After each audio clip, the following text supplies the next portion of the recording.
What's good, y'all? Welcome back to the Playmaker's Corner podcast. This is episode 192.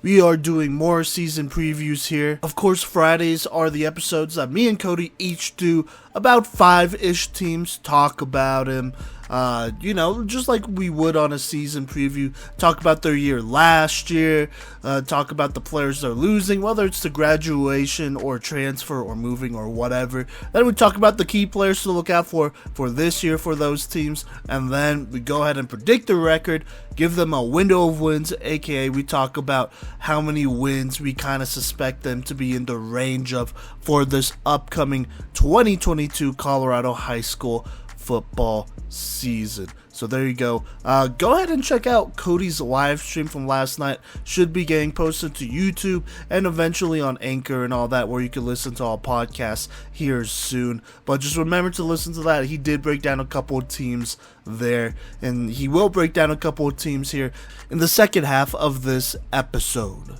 Without further ado, though, let's go ahead and talk about the first team here in this Foothills League, Bennett Highschool. They're a 1A team. Last year went 4-5 in the regular season, lost in the first round of the playoffs. Here's how their season went. Started the season with a loss to Highland 26-6, Buena Vista 35-7, lost to Lyman 46-0, Strasburg 42-0. Then they beat Clear Creek 48-6, Manual 46-8, Jefferson 27-6, then lost a very close one to Platte Canyon 18-16, and then beat Sheridan 2-0.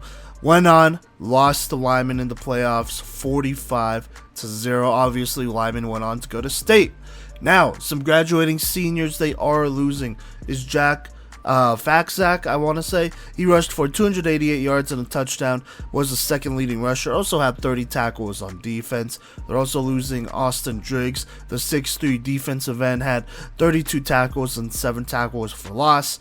And then last but not least here, they're losing Colin Petrie. This middle linebacker had 30 tackles for this Bennett squad. Altogether, they're only losing 5 of their top 11 tacklers, which isn't too bad. They're returning a solid amount of your core from the defense. Now, offensively, they are returning a little bit more here. Starting with their quarterback, Carson Hawkins. Last year started at quarterback and played defense, and just was one of the top athletes for this team as a junior. He passed for 242 yards and a touchdown to 7 picks, though, which is a lot. But he also rushed for 271 yards and 8 touchdowns. Then on defense, he had 39 tackles. Honestly, going into this next year, look for him to continue to get better and to lead this offense. Right beside him, you also have Isaac Copeland. He was the lead rusher as a junior, going for 328 yards and 4 touchdowns. Was also the second leading tackler with 39. Going into his senior year, he should also get better, return a lot of experience, be more productive. There you go. And last but not least, you have James Newton. As a junior, he led the team in tackles with 50. With him returning, you could see him step up as another leader of this team, especially on the defensive side of the ball, that will be returning a couple players just like James here. So there you go. Those are the key players to look out for going into this 2022 season. Let's talk about this upcoming season here. So to start the season, they play Aurora Central. Honestly, I think this is a team they could beat. Should be able to handle them. This Aurora Central squad has struggled and lost quite a bit, and lost both games and players. And so this Bennett team has more experience, and I think experience should reign in this one. So that's a dub.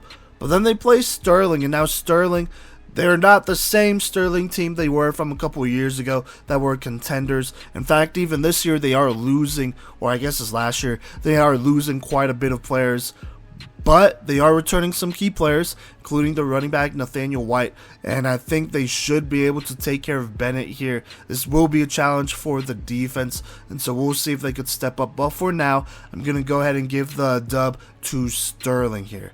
After that, it doesn't get easier. They play Banning Lewis Academy, despite them losing their quarterback, which is basically one of the only players they are losing. They are returning a dominant defense, along with a very dominant running game that has multiple backs who could carry and win them a game. Banning Lewis Academy, in my opinion, is not only a playoff team, but they're a potential dark horse contender, and so I don't think this Bennett team can beat them. The defense will have to be on their toes, and they're going to have to do everything they can to stop this offense first and foremost. But even on top of that, Banning Lewis, they have some size on that front lines there, and so they're going to make it difficult for Bennett to run the ball here, which I feel like is what they really relied on last year. So there you go. After that, they play Strasburg. This is a rivalry game, but Strasburg is loaded at the skills position. Their biggest question will be their line, and so if Bennett could get some pressure on them, then, maybe they can make it tougher for Strasburg. But Strasburg, I think if worse comes to worse, I think they could still outshoot them, and so I'm going to give this one to Strasburg here. Then things get a little bit easier. They play Prospect Ridge Academy, which they're losing a lot, and so this will be a good opportunity for this experienced crew to collect a dub. Also go ahead and gain some confidence here, which will be good. But then they play two pretty good playoff teams here. Well, not just playoff teams, but two-way playoff teams in Devlin and Platte Valley. I don't think they get those dubs there. I mean, both of those teams are returning some key players on the offense that showed, pretty good flashes of success on the two-way level, and they're only going to build on top of that, and so I just think those are going to be very difficult games to win there. Then they play Valley. I think this could be a closer game. Valley is bringing back a young core, though, that had a lot of flashes of success last year as an offense, and so I'm giving them the slight edge here.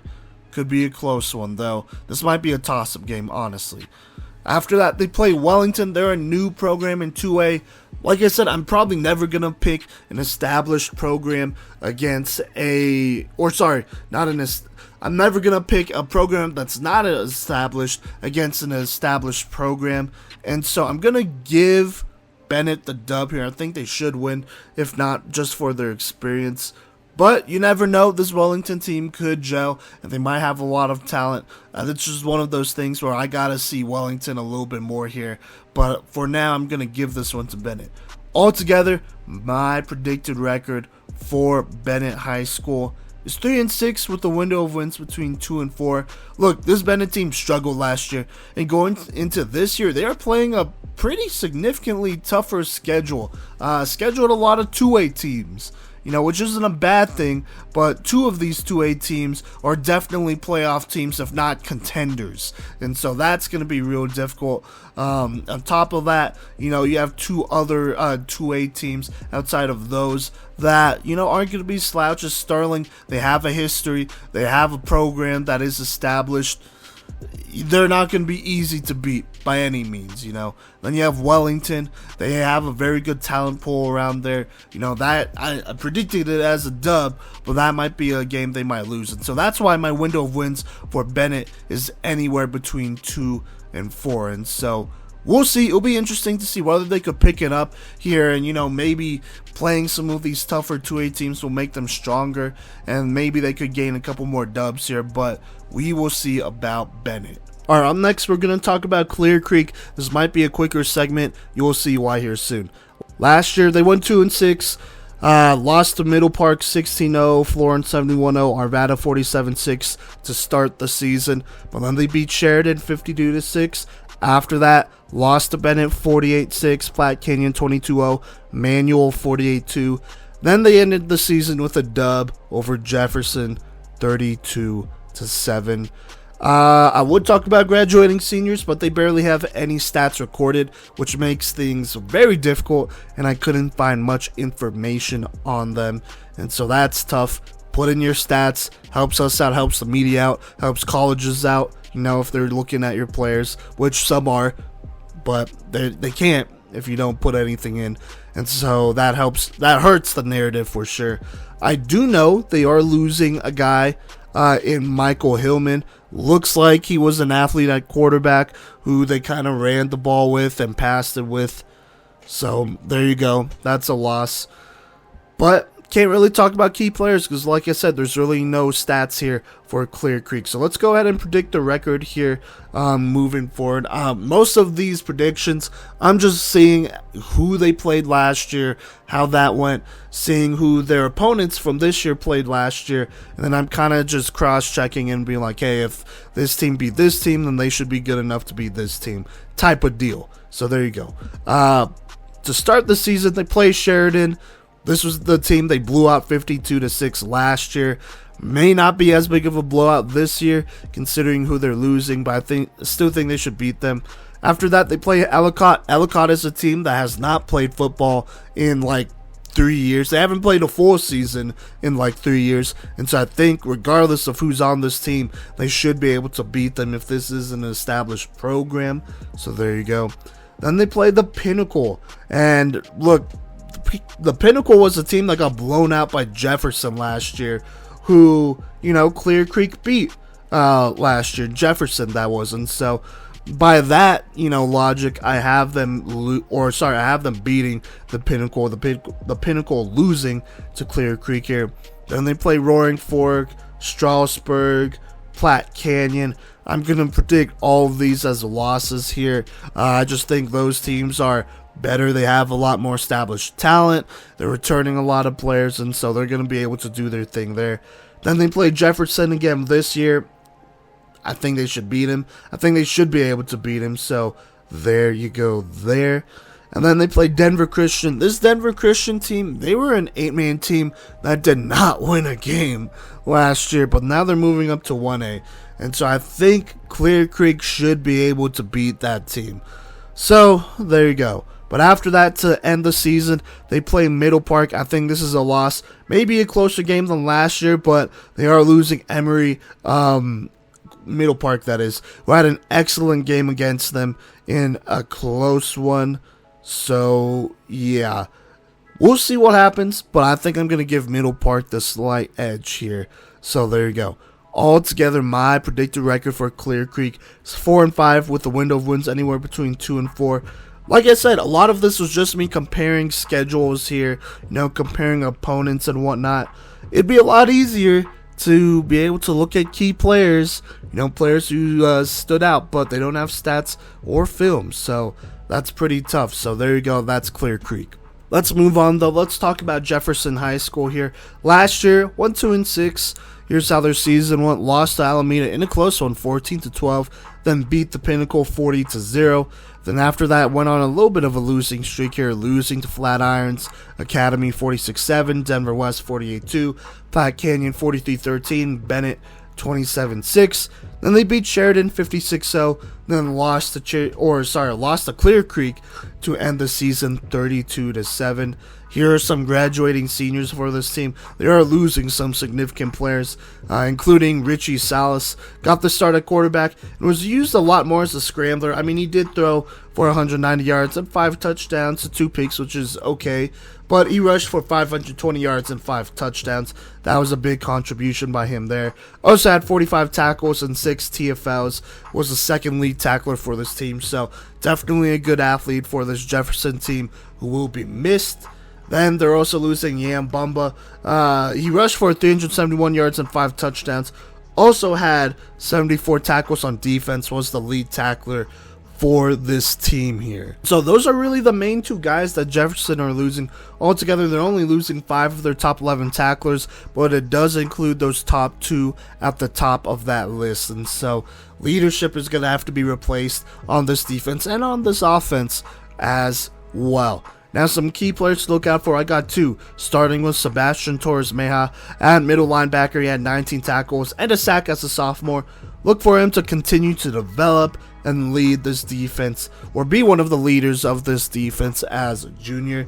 Then you have Jose De La Garza at middle linebacker. This junior had 20 tackles and 4 TFLs as one of the top tackle leaders. Should be another guy to look at as a leader going into next season and help shore up this defense that is returning some guys. Now, here's their predicted record, or here's what I'm going to predict for this 2022 season.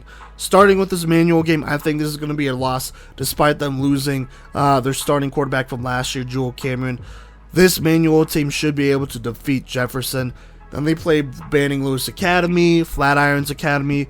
Both of those teams are playoff teams, and I don't think this Jefferson team is quite there yet, and so I'm predicting those as losses. Then they play Sheridan, should be a dub. This team lost to the Pinnacle last year, who, Jefferson blew out last year. They blew out the Pinnacle, so they should be able to beat Sheridan here, honestly. After that, they play Platte Canyon.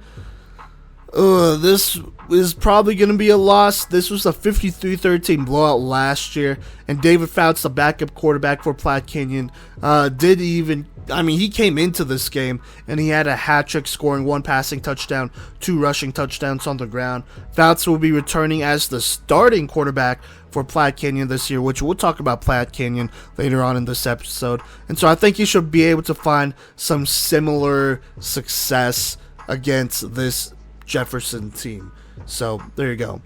After that, they play Middle Park. I think this is going to be a loss. This Middle Park team may be losing some of their core, but they have a star in Xavier Martinez who could really carry on the load from last year, at least offensively. Then defensively, Middle Park is bringing back enough where they should be just as good, if not better, than this Jefferson defense. So, there you go. Then they play Clear Creek. I think this is a loss. They actually lost to them 32-7 last year in a game where they lost 3 of the forced 4 fumbles. Clear Creek forcing 4 of those fumbles and recovering 3 of those. And that was against the seniors of this Jefferson team last year.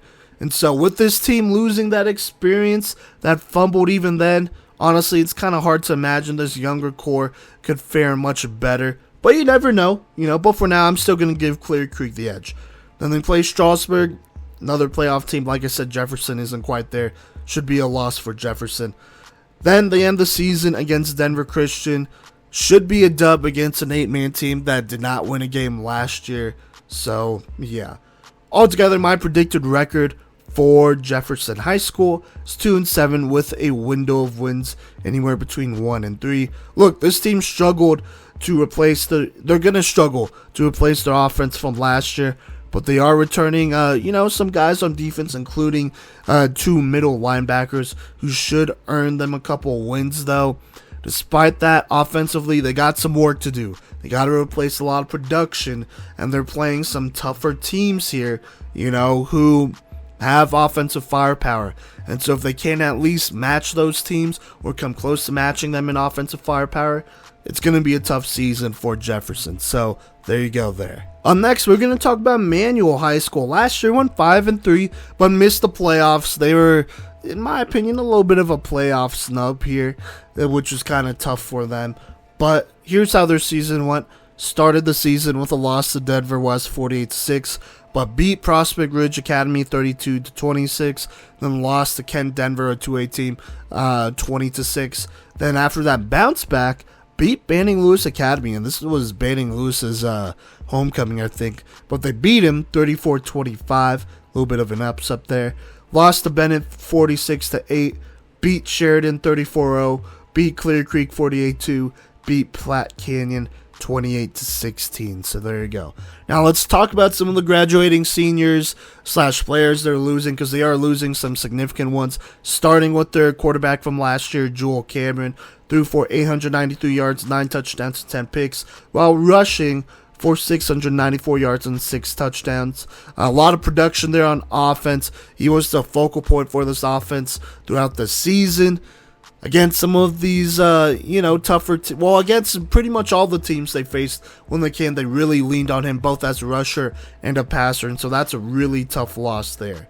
Then you have Elijah Josiah. He was the second lead receiver for this team with 359 yards, 3 touchdowns, also racked up 58 tackles at linebacker, so that's tough to lose. And they're also losing Tommy Mack. He was the third receiver with 284 yards, 3 touchdowns on 7 receptions, by the way. And on defense, he had 17 tackles and 2 picks. Altogether, this Manual team is losing 4 of their top 11 tacklers, so not a lot. Most of those guys I just talked about just now there. But they are losing at least 2 linemen, though, in Garrett Clayton and Joaquin Rojas, which will be really tough to replace. So there you go. Now, they do have some key players they should be able to lean on going into this season so that, they don't go winless and whatnot. Starting with Jameer Wyatt. He was the second lead rusher for this team, but he only had 29 carries. Still, though, on 29 carries, rushed for 228 yards and 2 touchdowns. He was also one of the lead tacklers with 36 tackles and 4 sacks, being the sack leader. And so going to this year, he should be one of the best athletes for this Manual squad. If he could go for 228 yards and 2 touchdowns on 29 carries, imagine what he could do with 100 plus. So there you go there. Then you have Diamante Maynard. He had 12 receptions for 371 yards and 6 touchdowns as the lead receiver as a sophomore here. He also had 31 tackles and 5 picks from his linebacker spot. He is another great two-way player returning for this team. Will only be a junior, should still be able to contribute even without his quarterback and be an impact player. So there you go. Then last but not least, you have Deshaun Long. Racked up 53 tackles and 2 sacks as a junior. Going into the senior season, should be another leader for this squad. Also, he will be returning some experience for this defense. So Manual still got some stars here, even some guys who should break out going into this next year. So let's go ahead and talk about this 2022 season. Starting with Jefferson, I think this is a dub. Look, I'm looking at Wyatt and Maynard here. I think they should both be able to take care of Jefferson along with the rest of this team, obviously, but I just don't think Jefferson has the firepower that Wyatt and Maynard here brings to this offense. After that, they played Denver West. Last year, it was really interesting. They actually played them without Joel Cameron, and they got blown out. And so that's not a great indicator going to this year, considering they're going to be starting a younger quarterback and all that stuff. And Denver West, they are returning a lot of players as well that were a part of last year's win. So I'm going to predict this one as a loss. Then they play La Junta. This is going to be a really tough two-way team here. Luke Garner and Jeremiah Martinez are some of the best, one of the best backfields in the entire state. And so I think this one's going to be a loss. That's a tough team to be playing. Then they play Grand Valley. I think this is going to be a loss. Grand Valley, they are returning a dual threat quarterback who did his thing last year, found a lot of success. I expect him to take a step moving forward, and so if they get into a shootout, that might be a tough game for Manual to win. So this is definitely a winnable game though, but I'm going to predict this one as a loss and a win for Grandview as of right now. Then they play Sheridan, should be able to take care of business here and beat them. Then after that, they pull Flatirons Academy, and this Flatirons Academy team, they're going to have another explosive backfield. And so this is going to be a team that, they're going to try to run you at the park here. They're going to try to outscore you. Now, Manual, they do have some players here who could help match that, but I think having an established quarterback would have went a long way, and so could potentially be a close one, but I have Flatirons Academy winning this one, so there you go. After that, they play Estes Park. These two teams are in similar spots, losing their quarterback from last year, but Estes Park, they really relied on the pass.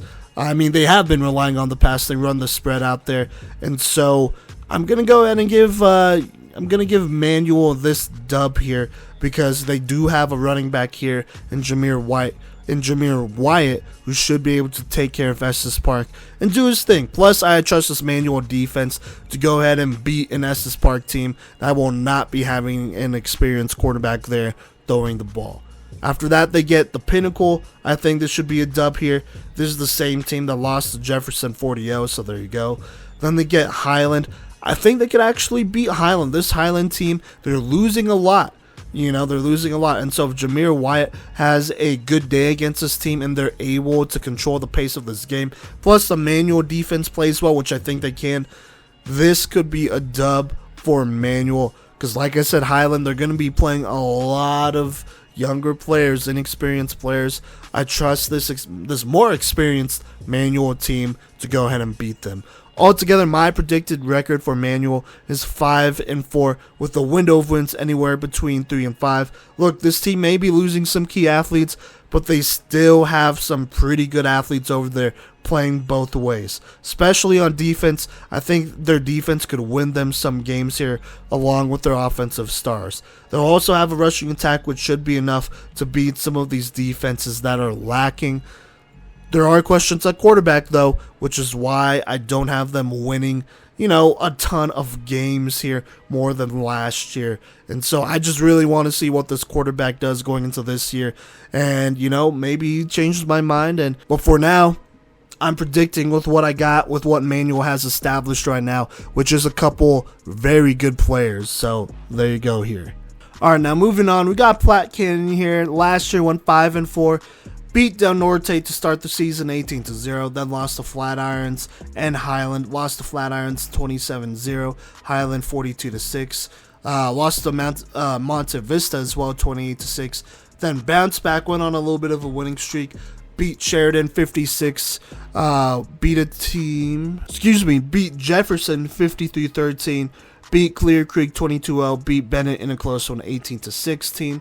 Then lost a relatively close one to Manual 28-16, did not make the playoffs. Now here's some graduating seniors they have here. They have Alan Hardy. He was the lead rusher with 719 rushing yards, 5 touchdowns, also had 73 tackles and 2 sacks on defense. Great two-way player to be losing. They're also losing Jacob Romero. He was the second leading rusher for this team, and he had 602 rushing yards and 6 rushing touchdowns. He was also the lead receiver with 165 yards and a touchdown, and had 42 tackles on defense.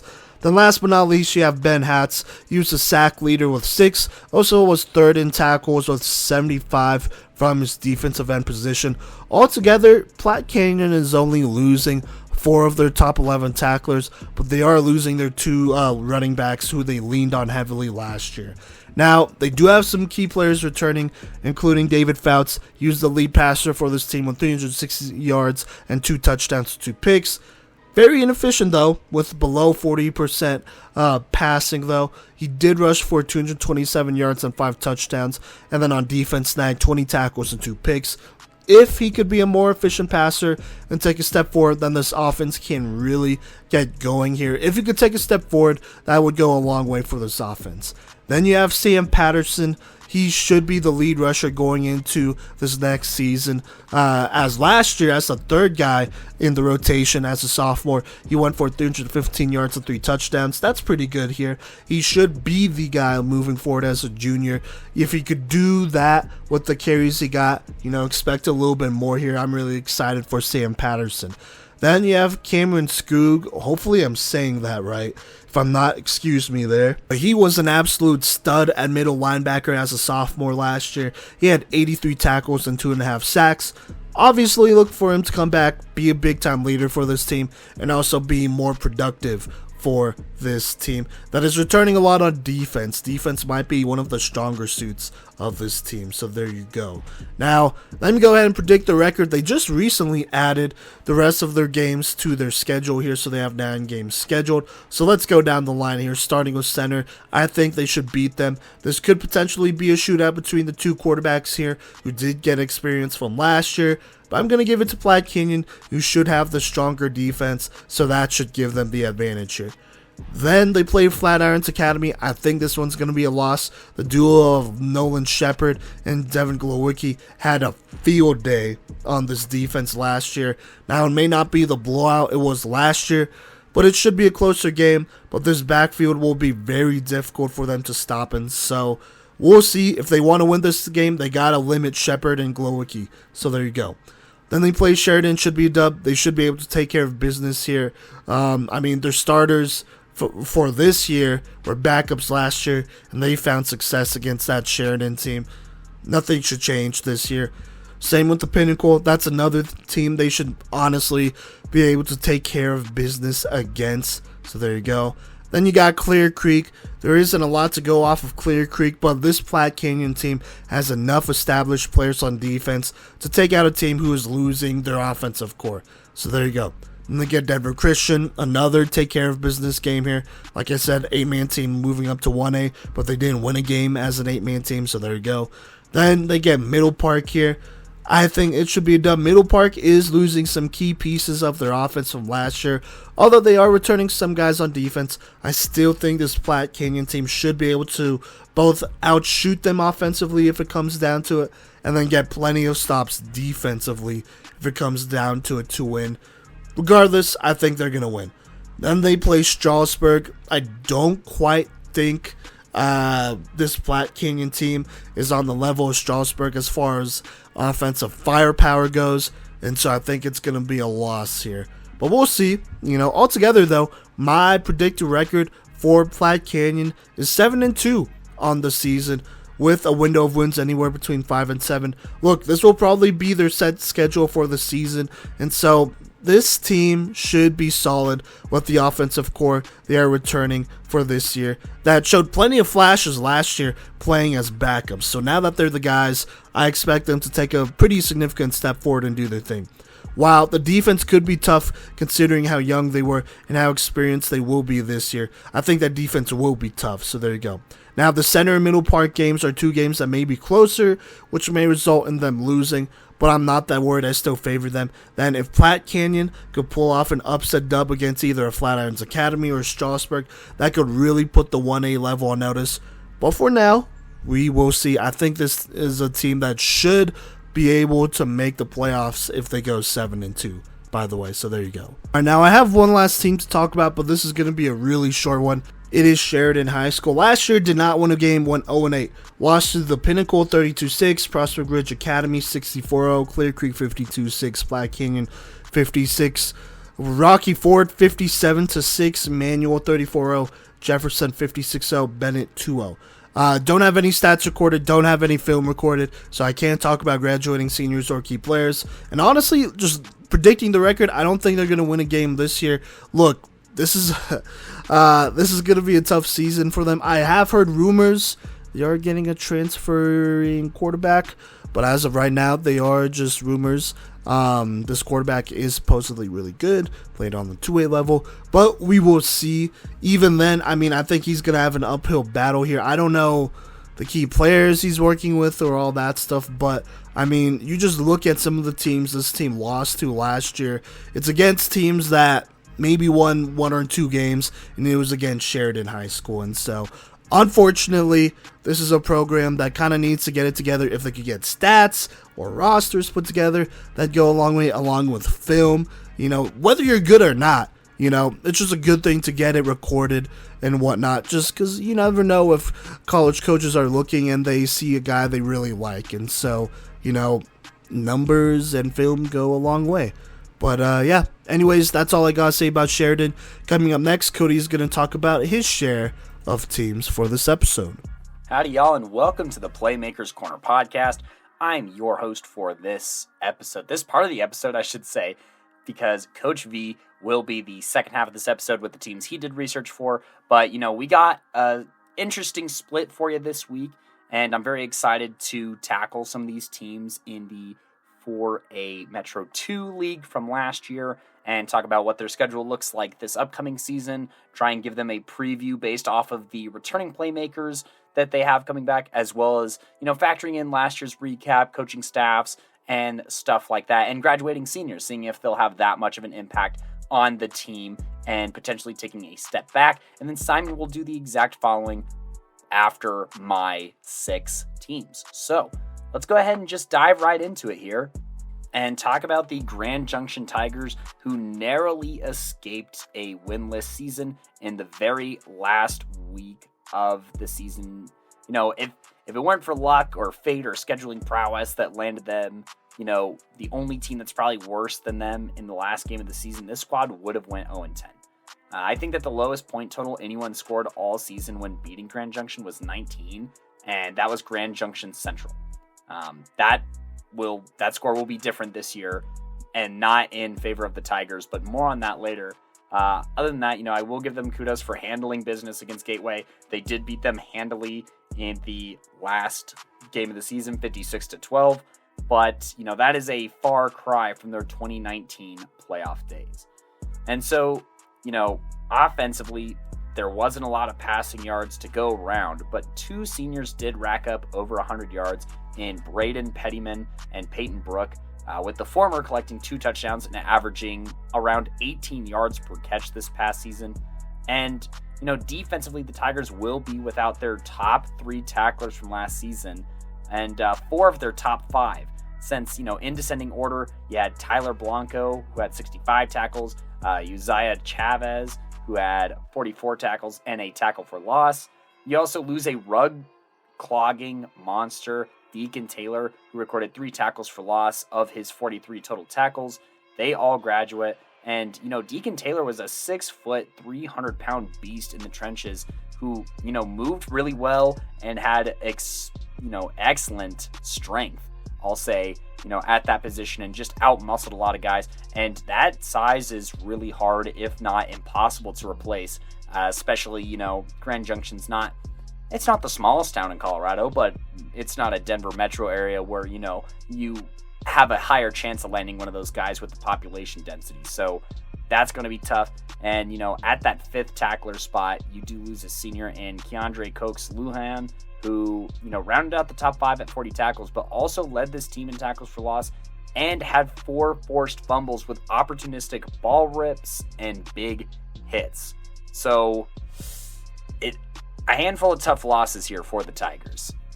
But someone who's going to attempt to answer that call on defense is going to be a, class of 2024 athlete, Tanner Rohrig, who led the team in interceptions and pass deflections last year at the safety spot.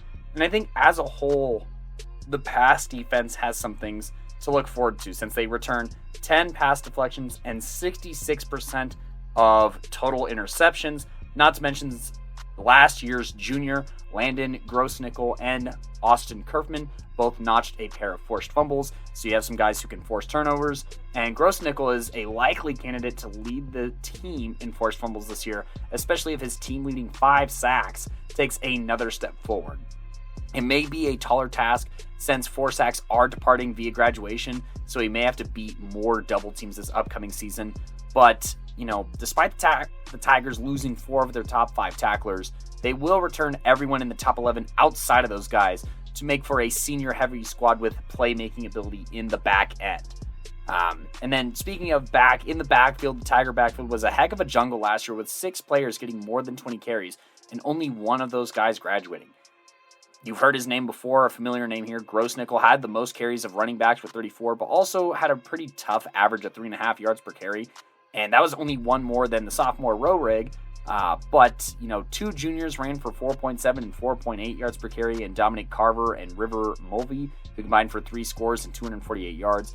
It's hard to see any of these running backs get more yards if they aren't given more consistent carries, and if the offensive line is as porous this year as it was last year. Lastly, they are returning Isaiah Bajicic, who led the team in rushing and passing last year, going for 412 yards to the ground and a pair of scores, and then an additional 521 through the air, so almost got to that 1,000-yard threshold. But, that sounds fine and dandy until you look at his turnovers. He threw 5 touchdowns, but he threw 7 interceptions. And his ability to hold on to the ball, something's got to give here, man. You cannot fumble the ball 11 times, including 10 of those going to the defense. He's got to become more situationally aware. He's got to come back stronger. And, with the rest of the team only having 3 lost fumbles, there's going to need to be a miracle breakthrough for these offensive players this year and a way for them to bounce back. Looking at their schedule this upcoming year, it's an interesting one, but I think that, they start off on the road against Pueblo West. That's a loss. Then they play at home against Glenwood Springs, who you could argue is a chance to win a football game against the 3A team, but don't be fooled by the 3A classification. Glenwood Springs' offense could run circles around this Tigers offense. They just got to hope that the secondary could probably score, and that's the only way that they beat the Demons this game. I think that they lose a second year in a row to a Grand Junction Central team that has an answer under center before having their best shots at wins being against 5A Mountain Range on the road and against Overland at home. Both these squads, look, they have a chance to win, but it doesn't mean that they're going to. Then in league, I see them honestly dropping all 5 of these. I don't know why they're in this league with Stanley Lake, Fruita Monument, Bear Creek, Dakota Ridge, and Golden. That is one of the strongest leagues in football, period, of Colorado football, that is. And I really just don't see them winning any of those games. I very realistically could see them going 0-10, but at most, their wow being 0-2. The best I could see Grand Junction doing is going 2-8 if they maybe beat, 2 of the 3 teams in Glenwood, Mountain Range, Overland. But maybe Mountain Range is their best chance at winning a game this year. So that's why their wow falls in between 0-2. The next team that I'm going to talk about from this league last year in the 4A Metro 2 is Vista Peak Prep Bison varsity football here. This is a program that we've kind of had our eye on. They routinely produce some pretty stellar athletes, whether that was our, I want to say, 3rd rated offensive lineman in the senior class of 2021, or whether it was Jadaris Jiggy Carr, who is an absolute beast and is doing his thing at Princeton, or whether it was this past season talking about stellar defensive athletes as well as our number 1 senior wide receiver. They've been an awesome program to cover so far, and last year was no different. It was a very successful year for Vista Peak, who is one of the few teams to win both in the spring and in the fall season at an okay clip. I'm pretty sure they made the postseason in both seasons. They played 2 seasons last year. And most teams who played both seasons really struggled in the fall season, whether it was at the tail end from fatigue, but they still notched impressive wins. So looking back at last year, they were either tied for first or second in the league with, ending the year on an impressive win on the road against Denver South, 24-14, making their overall league record 4-1, with their only loss coming to Aurora Central at home in a turnover-riddled game. But they did struggle surprisingly out of league. They started off 3-0, which is fine and dandy, but then had a really surprising loss at home to Heritage High School before dropping a 21-0 game to Ponderosa. I believe Coach V was at that game and just said that a lot of big plays by the Vista Peak offense were called back on penalties, so that'll lose you some games. But, ultimately, they made the playoffs and, won their last 3 games for that final push and, ended up facing Pueblo West in playoffs where they made a prompt exit. But nonetheless, 7-4, I think that makes for a good season. And they did so behind a very talented 22 class here that I'm going to talk about since so many of these fellas graduated. And I think that, they're going to have to find new fields to graze because a lot of their weapons are on their way out. Case in point, PMC's number 1 senior receiver of the 2022 class was Jordan Mayfield, who departs following a season that saw him average 21 yards per reception and also collect 6 touchdowns while leading the team in receiving and return yards, putting him over the 1,000-yard of scrimmage mark and having 8 interception return yards on a team leading 3 interceptions. So Mayfield, great athlete on both sides of the ball, forcing incompletions, getting interceptions in the secondary, and also making big receiving plays. And, those big receiving plays were the bread and butter for this squad, and wide receiver 2 was no stranger to them since Bryson Torrey actually led the team in receiving scores with 8 and also had over 20 yards per reception en route to 605 yards last season. He was also a monster on the defensive side of the ball, utilizing great athleticism and IQ to make plays all over the field and be one of the most versatile defenders in the state, collecting 78 tackles, which was a team lead, an interception, a fumble recovery, 2 forced fumbles, as well as a pass deflection.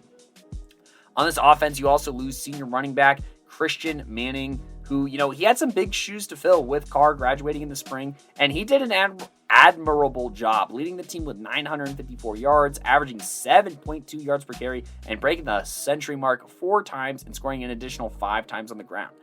It helps when you have to do it, alongside players like Torrey, who also had 23 carries and ran for 3 touchdowns. And the guy, handing off the ball or delivering passes deep downfield for his receivers to make plays on was Jordan Ruiz, who graduated in a season that saw him go over 2,000 yards of scrimmage and account for 22 touchdowns between his 19 in the air and the 3 on the ground. He's a good athlete whose cannon of an arm was responsible for the big play nature of this offense, but his turnover woes would throw them out of games. I'm thinking about the Heritage game with some bad decisions. I'm thinking about the Ponderosa game with some bad decisions. And I'm thinking about all the sacks that he took in the Aurora Central game, holding onto the ball too long, fumbling the ball, throwing interceptions, and whatnot there. Those 13 interceptions over the course of the season would, keep this team from contending deeper in the playoffs. Additionally, in the secondary, Silas Gordon was another senior who had multiple interceptions, and brings to my attention that only a single interception will be returning from last season's roster out of the team's 9. In addition to recording a pick, Gordon's 6 pass deflections were second on the team, only to fellow senior Talon King, who recorded a whopping 11 pass deflections through 11 games. So you're losing a bunch of guys who are able to break up passes, intercept passes, and you're also losing a little bit of your pass rush here if you're the Bison, since Trey Tabor, led the team with 7 sacks and, is just one of many in this stampede of sacks on this Vista Peak Prep squad that loses 86% of their sacks to graduation from last season. So between Torrey, Tabor, and third leading tackler Marquez, this defense loses 178 tackles and their top 3 tacklers. Overall, they experience 8 of 13 double-digit tacklers moving to the next phase of their life. So who's there to try and pick up the torch and, stop the bleeding, more or less, for this Vista Peak Prep squad? I'm looking to Ezekiel Taylor. First and foremost, he led the team in forced fumbles last season. He's the only returning player to have gotten to the quarterback and was 4th on this team in total tackles last season. And, I'm also looking to guys with upside. I'm looking at Nathan Huntholtz, who could be a stellar defensive end as he measures in at 6'2", 248 pounds. And, as a sophomore, tallied 32 tackles. And if he can generate a pass rush to try and fill a Tabor-sized void, that would go a long way. So you have some guys who can, generate some pressure, maybe get in the backfield a few times on this defense, up in that front 7. The only interception making its way back to the field is Kayla Moore. And sheesh. There's just a lot of question marks. They have plenty of great athletes on the Vista Peak Prep squad, which is why I still have some faith in this team to not just completely fall off the face of the earth. And I think that part of the evidence there is looking through the offense a second time makes me realize that Zeke Taylor was the 3rd leading rusher last year. And so how are those carries going to be divided is definitely something that's on the Bison board this year. And, how do we keep Zeke ready to make plays on both sides of the ball since he's so valuable defensively? I think that the offensive line looks like it could be phenomenal this year, as the leaders in pancake blocks from a year ago and Oscar Valdez and Jalen Payne return, and they also see 2 to 3 other sophomores who took snaps come back and make some major pathways for whoever's in the backfield. And maybe at running back, we could see Khalil Barlow. I looked through his Twitter and some of his workouts, and I think that he's a athletic guy with a solid amount of burst that could maybe step up and take some snaps in the backfield this year. And I also just want to shout out that, his 4.16 GPA is pretty dang impressive. So, Vista Peak Prep, they have some talent up front. They have some guys returning on defense, but I don't know if this season will be as successful as last year. But, looking at this season, I think that they do start off with a win over another school in Aurora in Rangeview. But following that, they have a really, really tough cascade of Brighton, Broomfield, Skyline, Vista Ridge. I really just don't see them winning any of those games, honestly. So that puts them at like a 1-4 start before they jump into league play here. In league play, I think that they're going to be able to hatching some things down. I think that they'll probably get into a rhythm. They'll know what they need to do at quarterback and how that impacts their offense a lot more by this point in the season. And they just won't be in as many track meets, I don't think. Broomfield, Skyline, Vista Ridge, those are all teams that could score 50 points depending on the week. I don't really think that Thomas Jefferson jumps out as a team like that. That'll be a battle in the trenches that I think could be a really good game, honestly, between two teams that do have some solid talent on the offensive and defensive lines. I think that they probably lose to Ponderosa for the second year in a row, and they lose to Denver South as well before Hinckley and Far Northeast Warriors both get chalked in as dubs. So I could see a 4-6 record. I think their ceiling in their window of wins is at 5 if they're able to pull off an upset over a Ponderosa or a Brighton. But, I think that more realistically, you're looking at 4-6. And, if Thomas Jefferson comes to play in the trenches and they outwork them in their very first year in 4A, then you could be looking at 3-7, but 4-6 is going to be my projected record for Vista Peak Prep this upcoming season. This next team, I really just don't have that much to say on this squad, and it's going to come off a little bit harsh. I'm not even going to lie. I'm talking about the Gateway Olympians. I just talked about Vista Peak Prep, who has a team who is successful both in the spring and fall season. Gateway was very successful in the spring season, going all the way to the state championship in the spring and riding the coattails of a very athletic quarterback, overall going 5-4 before losing to TJ in the championship. They were, a little bit off, a little bit on, but ultimately they collected themselves heading down the stretch, and they just got hot at the right time. And, they had a very talented quarterback, and they had some playmakers on offense that made that run in the spring possible.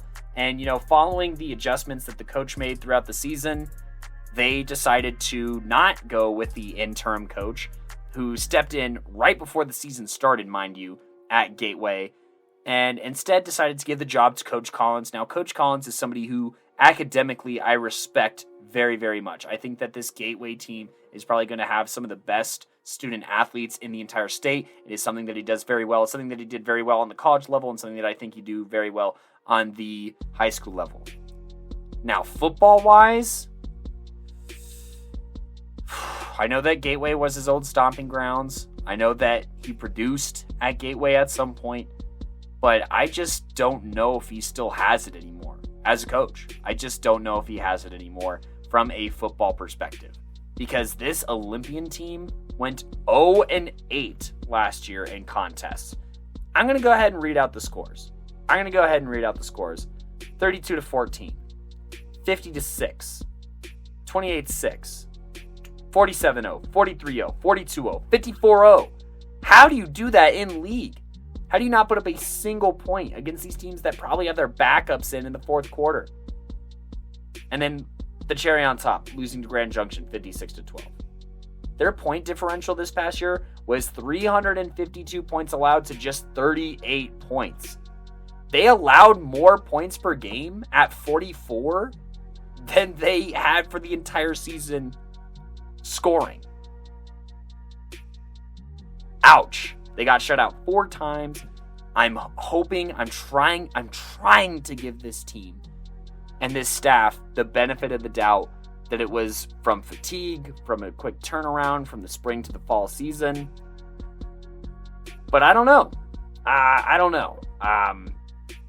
They don't have any stats from last year, which, coming from a coach that was on the college level, I find inexcusable. I know that there wasn't much to celebrate, but this is still a 4A program in one of the most competitive leagues, and to just lie down, not reduce turnovers, and not post meaningful stats is just sickening. I'm bewildered by Gateway's decision from a year ago, and I'm still waiting to be proven wrong. And I think that this year they're going to get wins, but I mean, this last year is just, it's not acceptable. It is not acceptable. This is restricting the growth of Colorado football. I'm literally going to go as far as to say that. And I think that this year they're still going to lose a lot of games. I mean, they were getting the benefit of the doubt of moving to the 4A I-25 league. That is a league for teams to try and get their chickens in a coop, is a nice way of saying that. And I think that it's going to be a rough start. They start off against Northridge. That's a loss. Even though it's a 3A program, that's a loss. They're going to lose to North Glen. I think that they lose to the far Northeast Warriors before they have a chance to beat Liberty and Thornton. I think that they're more likely to beat Liberty than Thornton. But then I think that they lose to Widefield. I think they lose to Denver South. And then they have a 3-game stretch here. Well, I should say a 2-game stretch between Hinckley and Palmer. Both of those are very winnable games. You know, who wants to lose more, I guess, is the biggest question for some of these schools that didn't win a single game last year. Now they're all playing each other, and hopefully it splits out so that everyone wins game. But there could be one team that doesn't beat anybody else. And it might be Gateway. I don't know. You can go and listen to Simon's takes on Liberty and Palmer and Hinckley. I know Hinckley kind of loses one of their big contributors from last year, so it's going to be, still a tough year for all those teams, but I think Gateway, I'm going to put them in the window of wins of 1-2. I think that they maybe beat Palmer and Liberty, but who knows what those teams are able to produce or if there's a surprise player. Look, whoever has the best player on the field is probably going to win the game. It could be one athlete. It could be one athlete that's just a hair better than everyone else in those games, and that's who's going to win that game, unfortunately.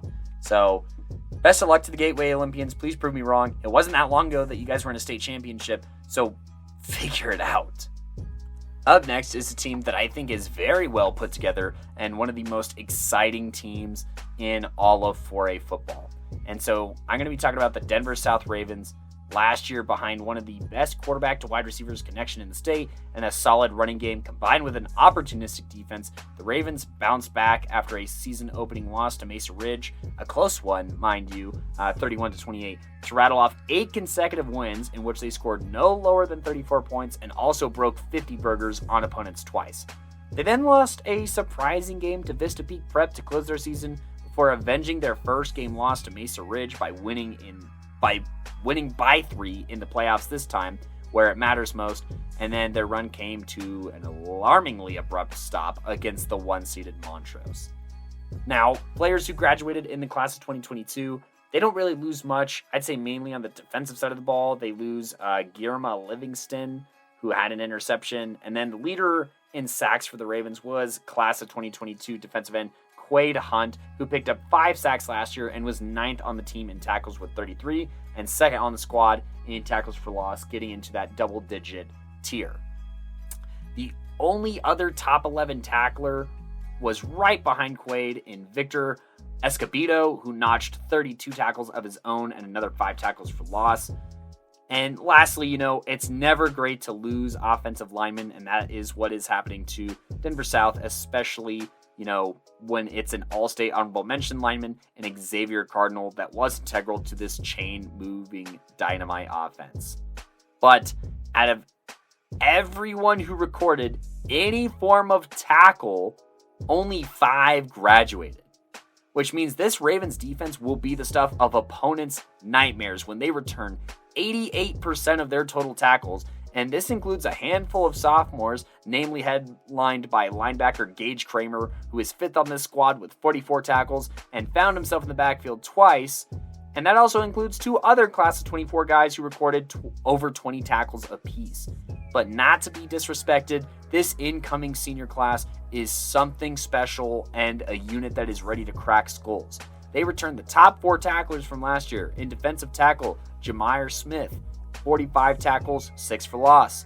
O.J. Thomas, 54 tackles. Sharif Boyland, 56 tackles. And last year's tackle/tackle for loss leader, Jonah Burke. Jonah's speed when coming downhill cannot be easily countered, even by great linemen, as he can move with running backs laterally. He uses quick hands and nice athleticism to get past blockers and just has no quit chasing down quarterbacks or anyone with the ball in a season that saw him collect 19 tackles for loss. Not only, as a defender, he's able to come off the edge, he can blitz through the middle, but not only can he, rush the passer, clog the run, and just ignite a ton of energy on this unit, but he also has great instincts as displayed when he picked off passers twice and also dove on the ball a team-leading 3 times. Now, this is, I believe, an all-state caliber player here. This is somebody that we are going to keep an eye on when it comes to 4A Defensive Playmaker of the Year, as well as, some top 5 lists as well. And, maybe his production takes a step back. Maybe it does, because you throw doubles at him. But even if you do that, he still, A, might find a way into the backfield, and B, there's just too many other guys proficient at, getting into the backfield and clogging up the run. Whether it's Smith on the interior, whether it's Braden Charles Fitz from the other edge, who recorded 5 tackles for loss and was 2nd on the team in 3 sacks, or sophomore Alex Van Stel, who notched 4 tackles for loss and 3 sacks of his own in only 7 varsity appearances. So you project that with some, growth and development, as well as an entire 10-game season, And, this could be a guy who could be a double-digit tackle for loss guy and maybe a 5 to 7 sack kind of guy as well. In the pass defense, DeMaje Wells paced all Ravens this past year with 3 interceptions and is a part of the majority of interceptions returning. So you have guys on all 3 levels returning. You have instinctual linebackers. You have a really stout defensive line. I think that those are all, these are all qualities and athletes that are of 4A championship caliber level, I want to say, collectively as a unit. And they all played together last year for the most part. So they just have a ton of experience returning, a ton of snaps, and a ton of, just understanding of each other, knowing who's going to do their job, maybe some weak points of each other's games, and they're going to be able to cover for each other a lot better. That's the beauty of returning defenses with so many players, is that they just understand each other so much better, and the defense as a whole will just perform better by knowledge and awareness of their teammates, maybe even more so than the opposing team's scheme. But, opposing teams, they're not only going to have a tough film session study week for this Ravens defense, but the offense has a dynamic trio with senior quarterback Joseph Capra, who's a 2-star quarterback. He should probably be a 3-star by the end of the season if I had to guess. Wide receiver Rashad Roadrunner Caldwell, who has multiple D1 offers, D1 speed, recorded 20 yards per reception last season and 15 touchdowns. And at tailback, class of 2024 stud Chevelle Early, who eclipsed 1,000 yards and found pay dirt 17 times. This triple-double combo had 77 touchdowns last year, and I know that between throwing and catching that there's some overlap, but they just utilize smart decisions, big plays, and great energy to propel South to a great season where they end up finishing 9-3. And so, before the postseason, that was 8-2, which is just a very, very good year. And I think that, talking about the vibes of Denver South, that's something that's so intoxicating about this team. It's just how much fun they have in a game. And you just can't help but to root for them because you see them having so much fun, and it makes you as a spectator have so much fun as well. Even if it's a team that, I picked against them in the Aurora Central game, which they made me eat my words, so kudos on that. But they really made me a believer in this squad with that performance in person, just seeing the talent they had, but also just the energy that they bring to a game that was on the road for them. You know what I mean? So they just have great energy. You have a very dynamic receiver in Roadrunner Caldwell, who's going to get his stars at some point with his next level speed and footwork that he uses to lose defenders. Early is only a junior who teamed up with Capra last year for a backfield combo that scored 25 times and notched 1,700 yards. And with Capra as a very fast quarterback, his speed and athletic upside is, one of the best. And in addition to that, he's one of the most efficient quarterbacks in the entire state. He threw 33 touchdowns to just 5 interceptions, completed 66% of his passes on 236 attempts, and just overall, between Early and Capra, the balance of this offense can go very far, not to mention everyone who caught a pass on varsity last season returns. And if Early can develop receiving skills, they could seriously be unstoppable moving the ball and also have just a vicious defense. So, this Raven squad, they're so well-rounded in so many areas that I very realistically can see them going undefeated in the regular season. The teams that could contest that begins in week 1. This is a big test on the road against Skyline that has another big armed quarterback. But I think that they can win that game behind a strong defense. And I think that they handily win their next 2 against Denver East and Longmont before another big quarterback challenge happens on the road as they face Giselle Riley's Golden team. So that could be another shootout between 2, quarterback heavyweights. But you're talking at worst, if they lose to Skyline and Golden, and then, they beat Cheyenne Mountain on the road, they're heading into league at 3-2, and I just really don't see a team in this league that should beat Denver South. Ponderosa is maybe the biggest squad between the Ravens and a league championship, so at worst they go 7-3. But I truly think that with the defensive experience and talent that they return, 10-0 is a safe prediction for Denver South. So that puts a window of wins or a wow of 7-10. I'm going to put my bet on 10-0 for Denver South. And I think that, they go 10-0, that goes a long ways towards a run at state. If they wish to be in that conversation. That's just, a bye that you're going to get in the postseason. Everyone get healthy, prepare for your next opponent. And I think that that'll go a long way for this squad that, does have guys who are going to be going 1,000 miles per hour every single week. So I don't mind if they do need that break to really propel themselves into a state contender conversation. Now, another team who is departing this upcoming season but was in this 4A Metro 2 League last year is the Centaurus Warriors squad. This squad was, they put together an okay season. It came in spurts who, they dropped their 3 opening games and each one progressively got closer, lost by a margin of 41 to Stanley Lake, then only lost by 16 to Silver Creek before losing only by 4 to a 5A Boulder squad, and then beating Thornton and Denver North to try and even that up a little bit, dropped another game to Vista Peak Prep, and then just kind of alternated wins and losses throughout the rest of the season. Beat Gateway as they should, lost to Denver South pretty handily, beat Grand Junction, and then lost to Aurora Central. So I guess when you look at it, they lost to only playoff teams, with the one exception being Stanley Lake and I guess Boulder as well. Yeah, let's just jump into it and talk about some graduating seniors. The really big ouch here for the Warriors is the fact that they lost Coleman Teasdale. He was a solid athlete on the squad last year that broke the 1,000-yard barrier with a season that saw him throw for 500 yards and 5 touchdowns, and then collect another 600 on the ground and 6 scores. I'm pretty sure that makes him the leading scorer from last year, and it means the loss of their most efficient runner and TD to INT-wise best passer, since the returning quarterback threw more picks than TDs. And, while not being as efficient, Anthony Medina, John Radney, and Marcus Torres all contributed in the backfield, with Medina averaging 100 yards per contest in 4 contests, and Radney and Torres contributing another 400 yards and 5 scores.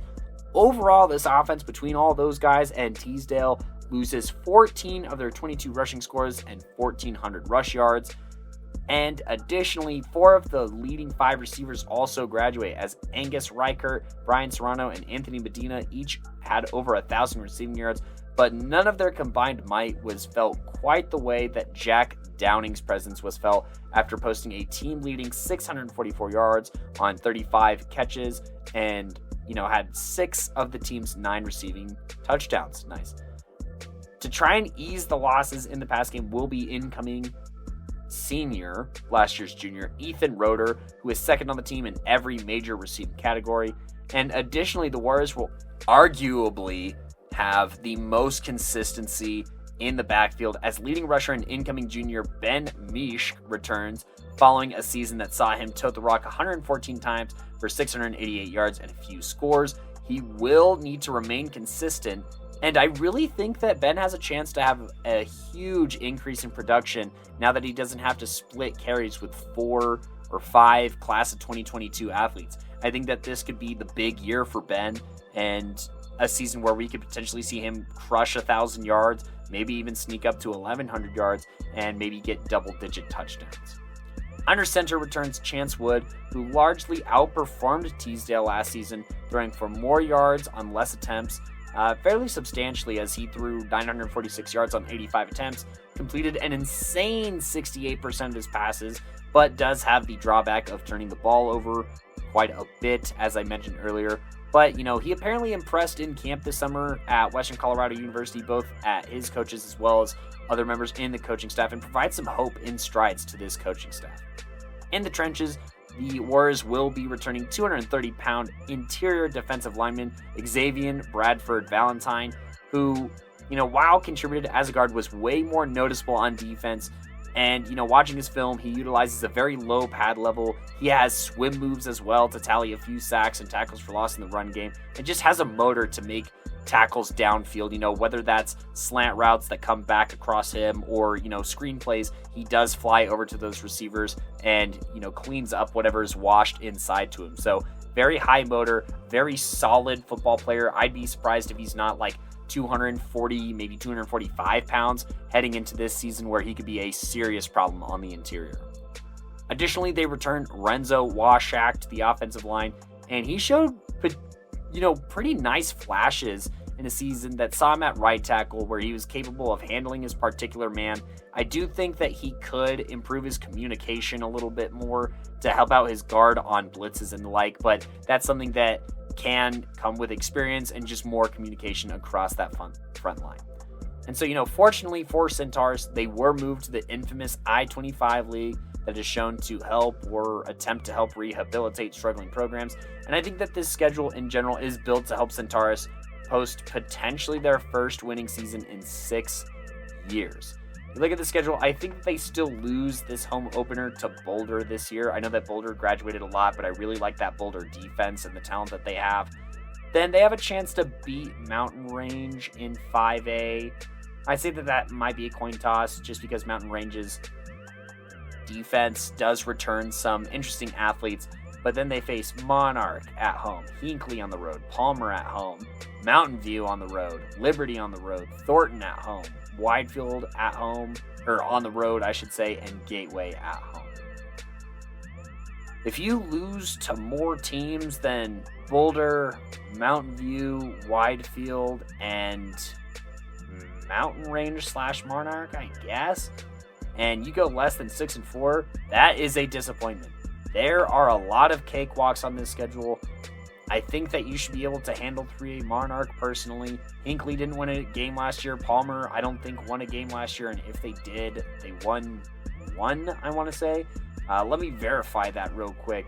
Well, they won 2, I guess, in the I-25 League, beating Mitchell and a bad Liberty team. Liberty being another team that Centaurus does get to face, so they should win that. Mountain View is a game that I could potentially see them losing, especially having to travel over there and play that game on the road in a hostile environment, potentially.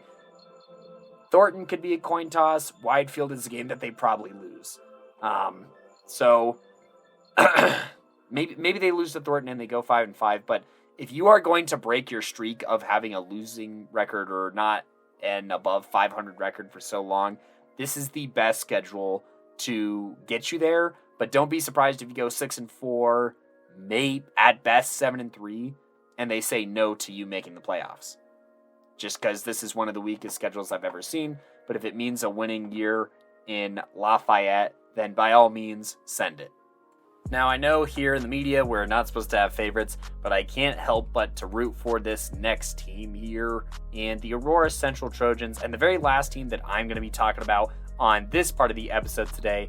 And, last year, they also played 2 seasons, but their fall season had more wins than their previous 4 seasons combined, as they post their first winning record since 2015 behind one of the strongest rushing attacks in the state and a very physical defense that played assignment football with some big splash plays sprinkled in through their and special teams. Now, they are losing some high-impact players. I think that the biggest, most notable loss of arguably any squad in the entire state has to be them losing All-State honorable mention, aka first-team All-State snub, Marcus Howard, who led the entire state in sacks with 23, using great leverage and phenomenal wingspan to just straight up beat plenty of tackles this season, while also clogging up the run game with 26 tackles for loss out of his 78 total. And when you pop tiny QBs at Marcus's size and strength, you're natural to force plenty of fumbles, which he did 4 times. Offensively, he also led the team in receiving yards with 235 and could provide the Trojans with a big play nearly on command in the pass game. Now, BJ Weatherford is one of 2 Weatherfords on this Trojan squad, but the only one graduating after being 3rd on the team in tackles and 4th in tackles for loss with 71 and 7 respectively, while also catching 8 passes this past season, including the 2nd longest reception of 39 yards. And pass defense-wise, when quarterbacks actually got a chance to throw the ball, 2 class of 22 players, including BJ Weatherford, tallied 2 interceptions apiece. But overall, the interceptions were fairly well spread. Now, I want everyone to understand that I am still going to project a solid amount of wins for this squad, but I do not want that to take away from the fact that the players that the Trojans are losing, despite it being a very short graduating seniors segment, are some of the biggest impact players, not only on this squad, but in the state. Marcus Howard has got to be one of the most looked prospects in Colorado in the past decade, I might even say, with next level size, next level speed, next level frame. He could play, offense or defense, I think, on the Division I level, and he's going to do his thing at Northern Colorado. He's a reason that I can say go Bears a little bit heading into the future, but I just have to say that trying to replace this talent in both BJ as well as Marcus is going to be a Herculean effort and a team effort that the Trojans, I think, are capable of doing, but will have to do so as a team and not on an individual effort. But I'd say another snub for, a second team All-State spot, since he made an All-State honorable mention, was Kyrese Kirby, an athlete who is not only second on the team in receiving yards, second on the team in passing with 150 yards and a touchdown, rounded out the top 5 in tackles with 53 at a cornerback position and an interception, but most impressively being the overall leading scorer on this team, accounting for 150 of the Trojans' 364 points. Since he was/has been absolutely potent out of the backfield with a great combination of speed and size combined with big play vision, he averaged 13.4 yards per carry, which correct me if I'm wrong, but I'm almost positive that is the leader of any tailbacks with over 100 carries last year, en route to a 1,600-yard season, and also accompanying that with 19 rushing touchdowns. He's easily in our sights for a spot on our top 5 senior running backs list. He's somebody who can also catch. He's very versatile in everything he does. Just so gifted athletically, but also understands the game of football so well. He just understands his body and has great body control, but also understands that other people's bodies can't take the punishment that he can deliver if he has to lower his shoulder, or their ankles can't handle the agility that he has bouncing back and forth, as he has snatched plenty. And then, his speed, once he hits that sideline, there's not a lot of players in this entire state that would be able to take a proper angle to catch Kyrese Kirby heading down that sideline. And then, the second fiddle in this backfield, Simeon Beasley, was also impressive at tailback last year. He had just over 660 yards, 7 scores, and was followed shortly by another junior tailback in Trayvon Simmons. For a team that's so heavily influenced by their run game, it is just a dream come true that their top 3 rushers and 2,500 plus yards come back and mark potential for another stellar season. This is even further accompanied by the fact that they return All-State honorable mention lineman Lorenzo Johnson and Brandon Weatherford, who return to the fold and won't have to worry about as much wear and tear following playing through 2 seasons last year. This is a team that got banged up, maybe missed some quarters in some games or missed some games near the end from some, key players, especially in that trenches on the offensive side or, in the front 7 on the defensive side. But I think that those will be heavily subsided this year with a true break given between this last fall, where their last game against Ponderosa resulted in a 29-14 loss in the playoffs. I don't even think I mentioned that they made the playoffs, but yeah, overall finished 8-3, lost to Ponderosa. That was on November 5th, and so they'll actually get,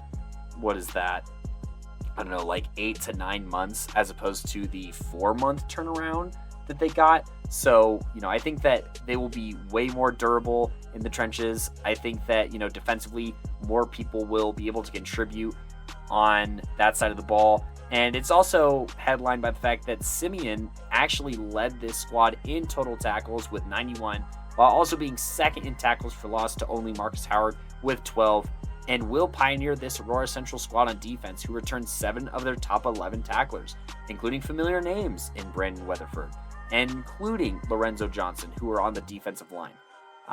They will have to improve. They will have to take significant steps forward, since a guaranteed double team target will be departing.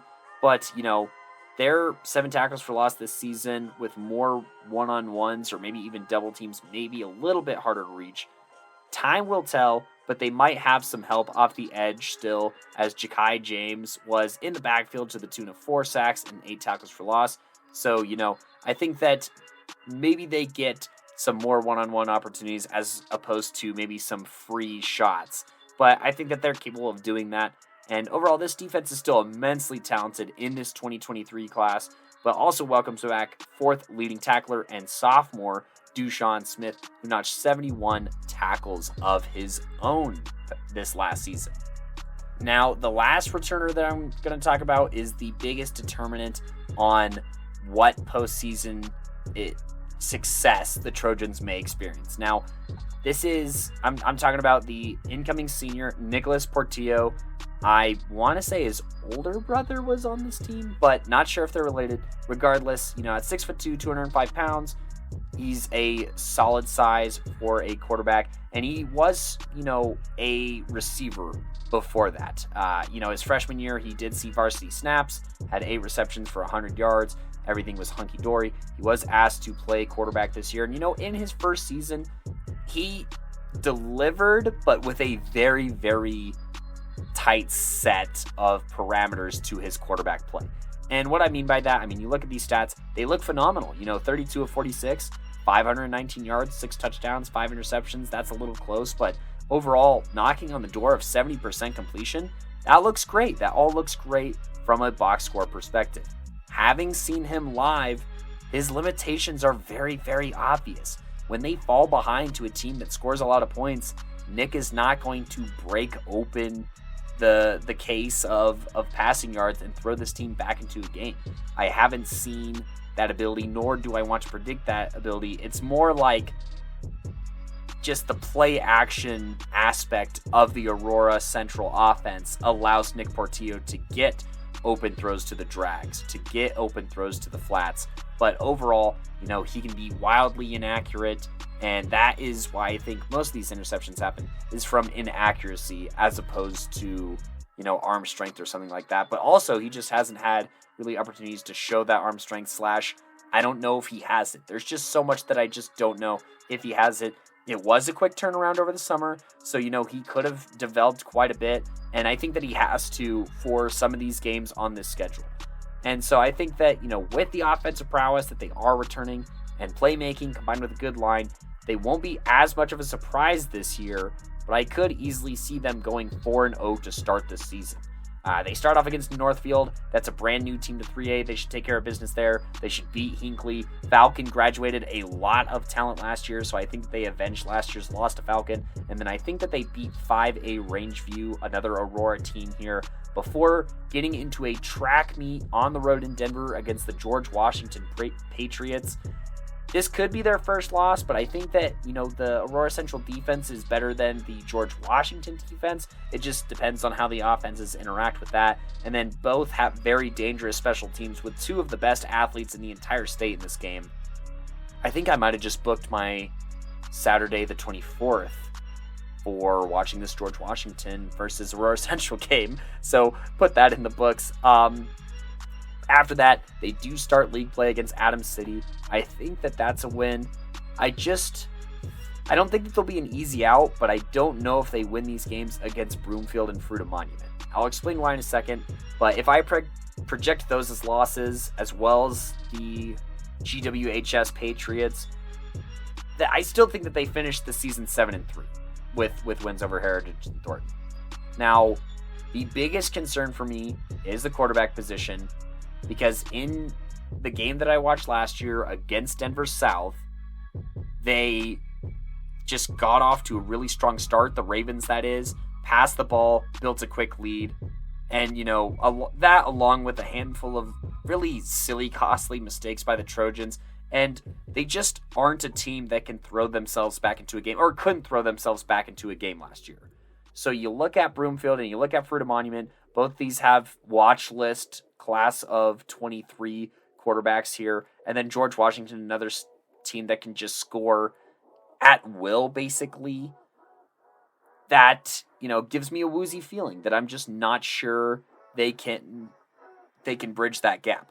I'm also just going to put out there, I'm very sad that we don't get to see a rematch against Denver South. I think that it would have been a really fun, chippy, physical game.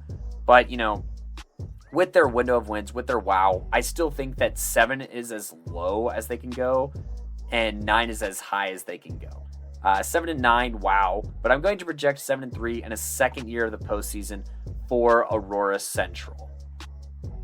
Now, that does it for my set of teams. Thank you so much for listening to this part of the episode. Now, make sure to stay tuned for Simon, aka Coach V's other half of the episode, talking about, once again, the same stuff.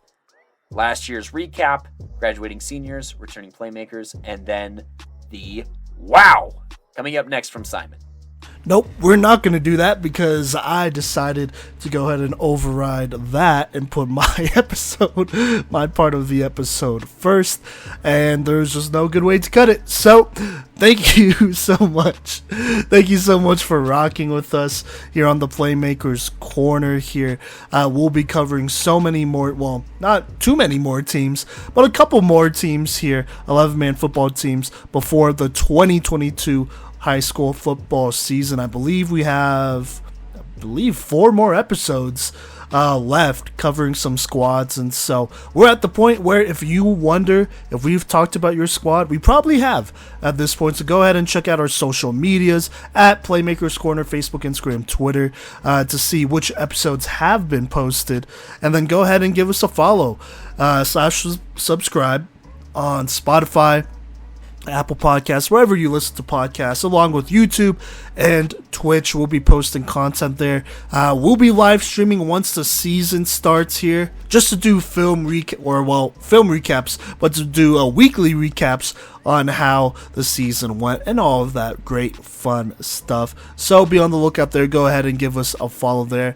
And as always, thank you so much for rocking with us. And you know what? We'll see you Monday for episode 193.